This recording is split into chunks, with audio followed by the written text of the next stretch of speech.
Hello guys, welcome to lag for each other. Sorry made for each other కదా. ఏమో guys, ఈ show చూస్తుంటే నాకైతే అలాగే అనిపించింది, ల్యాగ్ ఫర్ ఈచ్ అదర్ లేకుంటే మేడ్ ఫర్ ఈచ్ అదర్ ఈ షో అని. గైస్ చూస్తుంటే నాకైతే మెంటల్ వస్తుంది. ఏందిరా నాయన అంతసేపు పెడతారు ఎవరైనా ఎపిసోడ్స్. యాక్చువల్లీ ఈ వీడియోలో beginning episode and today episode కూడా కవర్ చేస్తా. నిన్న బిగినింగ్ ఎపిసోడ్ ఏమో 2 hours ప్లస్ ఉంది, ఈ రోజు ఎపిసోడ్ ఏమో 1 hour ప్లస్ ఉంది. సరే ఇంట్రడక్షన్ కి అంత టైం తీసుకున్నారు అనుకుంటే షో ఏమైనా ఇంట్రెస్టింగ్ గా ఉంది అంటే అసలు అది కూడా లేదు. ఇంకా బిగినింగ్ ఎపిసోడ్ లో ఓన్లీ 20 minutes తప్ప మిగతాదంతా ట్రాష్. అసలు ఈ mad for each other show కోసం అయితే లవ్ మ్యాన్షన్ అనే పేరుతో ఒక విల్లా అయితే తీసుకున్నారు. విల్లా అయితే చాలా గ్రాండ్ గా అండ్ సెటప్ కూడా చాలా బాగుంది. లోపల హాల్స్, ఇంటీరియర్ డిజైనింగ్, బయట స్పేస్ అండ్ స్విమ్మింగ్ పూల్ అన్ని చాలా బాగా ఏర్పాటు చేశారు. ఇంకా దాని తర్వాత జడ్జెస్ ఇంట్రడక్షన్ అయితే జరిగింది. ఈ షో అనేది 10 weeks 10 couples 3 judges అయితే ఉండబోతుంది. మీకు తెలిసిందే జడ్జెస్ గా అనిల్ రావుపూడి, రాధా గారు అండ్ లయ గారు అయితే ఉన్నారు. ఇంకా జడ్జెస్ మేమైతే కపుల్స్ నుంచి RRR ఎక్స్పెక్ట్ చేస్తున్నామని చెప్పారు. అనిల్ రావుపూడి గారు రియాలిటీ, రాధా గారు రొమాన్స్, లయ గారు రిస్క్ అయితే ఎక్స్పెక్ట్ చేస్తున్నామని చెప్పారు. ఇంకా 10 members కపుల్ అయితే ఒక్కోసారి ఎంట్రీ ఇచ్చేసారు. First couple Priyanka and Shiv అయితే ఎంట్రీ ఇచ్చారు. వీళ్ళైతే అన్మ్యారీడ్ కదా, నెక్స్ట్ ఎప్పుడు మ్యారేజ్ చేసుకుంటున్నారు, ఎక్కడ చేసుకుంటున్నారు అనేసి జడ్జెస్ అడగగా మేమైతే త్వరలోనే చేసుకుంటున్నాము పెళ్లి అనేసి రిప్లై ఇచ్చారు. నెంబర్ 2 హరిత హరీస్ కపుల్ అయితే వచ్చారు. ఇంకా తెలిసిందే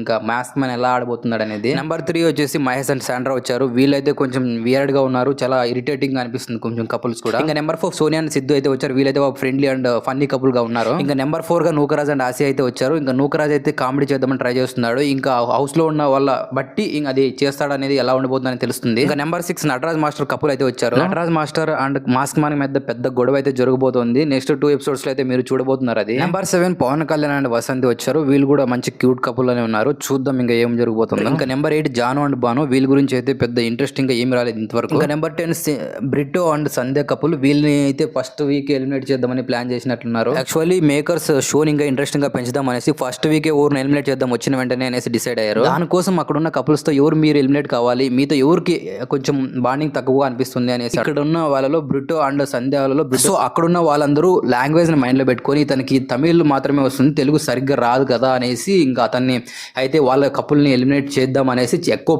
నేమ్స్ అయితే వచ్చింది.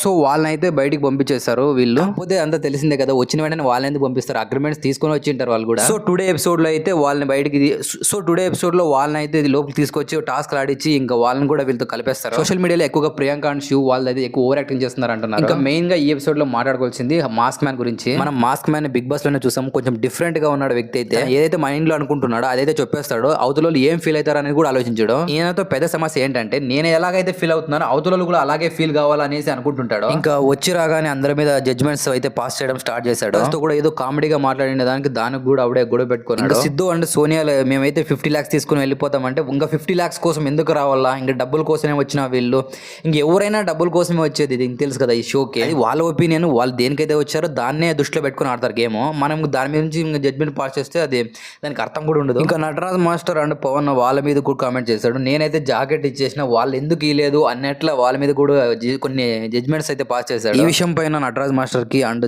మాస్క్ మ్యాన్ కి అయితే గొడవ అయితే స్టార్ట్ అవుతుంది. నెక్స్ట్ ఎపిసోడ్ లో చూస్తారు మీరు. ఎపిసోడ్ లో లవ్ గురిని పరిచయం చేశారు. ఈ లవ్ గురు ఏదైతే వీళ్ళ మధ్య సమస్యలు వస్తుంటాయో, వీళ్ళు ఇంకా ఏదైనా పెద్ద గొడవ జరుగుతుంది కదా కపుల్ మధ్య, అప్పుడు ఇంకా సాల్వ్ చేయడానికి బిగ్ బాస్ మాదిరి ఇంకా వాయిస్ వస్తుంది. సో ఈ లవ్ గురు మధ్యలో కలుపు చేసుకొని మీరు సమస్యలు ఎలా సాల్వ్ చేసుకోవాలో దానికోసం కొన్ని టాస్క్లు ఇచ్చి వాళ్ళ మధ్య ప్రేమను అనేది చిగురించేలాగా చేస్తాడు. ఆ గొడవల నుంచి మళ్ళా కోలుకునేలాగా. ఇదేదో కొంచెం తేడాలాగానే ఉంది షో.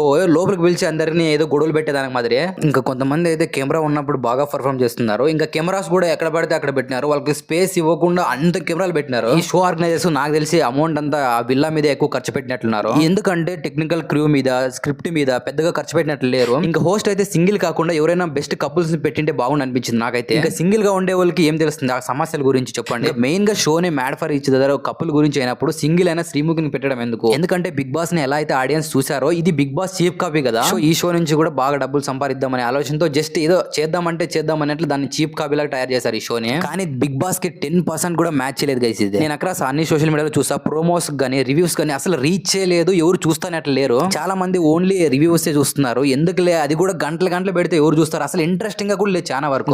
ఇంకా ఈ షోనే లాగ్ గా ఉందంటే ఫస్ట్ వీక్ కూడా నో ఎలిమినేషన్ అని చెప్పినారు. షో నడవాలంటే కూడా కష్టమే. జడ్జెస్ కూడా మేము ఏం మాట్లాడుతున్నాం, ఏం చెప్పాలి అనేది కూడా ఐడియా లేకుండా ఉన్నట్లు అనిపిస్తుంది. అనిల్ రావుపూడి గారు అయితే ఎందుకురా నేను ఈ షోకి వచ్చినాను, ఏదైనా మూవీ చేసుకుంటే బాగుండు కదరా అనిపించేటట్లు మాట్లాడుతున్నారు. ఇంకా రివ్యూవర్స్ కూడా ఇంకా ఈ షోని మాక్సిమం 1 week అయితే చూస్తారు. తర్వాత ఇంకా షో ఇంట్రెస్టింగ్ గా లేకపోతే ఇంకా రివ్యూస్ కూడా ఆపేస్తారు అనుకుంటా. గైస్ మీకు ఏ కపుల్ ఇంట్రెస్టింగ్ అనిపించారు, ఏ కపుల్ కోసం ఈ షో చూడాలనుకుంటున్నారో చూస్తున్నారో చెప్పండి కామెంట్స్ లో. నిజం చెప్తున్నా, మార్నింగ్ ఈ ఎపిసోడ్ చూసి రివ్యూ ఇద్దామని స్టార్ట్ చేశాను. 10 minutes చూడగానే నాకైతే హెడ్ ఏక్ వచ్చింది. అసలు ఇప్పుడు అంత ఖర్చు పెట్టి చేసే Bigg Boss only 30 minutes 40 minutes last అంతే మాక్సిమం ఇడిచేది. షోనే ఇంట్రెస్టింగ్ గా లేదు. దానికి తోడు 2 అవర్స్ 1 అవర్ ఇడిస్తే ఎవరు చూస్తారు? మేకర్స్ ఇది అండర్స్టాండ్ చేసుకోకపోతే బిగ్ మిస్టేక్ చేసినట్టే. గైస్ నాకైతే ఈ మ్యాడ్ ఫర్ ఈచ్ అదర్ లో ఒకటే ప్లస్ అనిపించింది, అదే విల్లా అయితే బాగుంది విల్లా. ఎందుకంటే ఇది హైదరాబాద్ అవుట్స్కట్స్ లో వేసారు set for each other. So ఇంతకీ మీరు ఈ షో చూస్తున్నారా లేదా కామెంట్ చేయండి ప్లీజ్. ఈ షోకి సంబంధించి మొత్తం రివ్యూ చేయాలా లేకపోతే ఇంపార్టెంట్ అప్డేట్స్ ఇవ్వాలా మీరు కామెంట్ చేయండి కింద. మన ఛానల్ లో అగ్ని పరీక్ష 2 అండ్ బిగ్ బాస్ 10 సంబంధించిన అప్డేట్స్ అయితే రాబోతున్నాయి. ఇవి మిస్ కాకూడదంటే ఈ వీడియోకి లైక్ చేసి మన ఛానల్ సబ్స్క్రైబ్ చేసి సపోర్ట్ చేయండి గాయస్.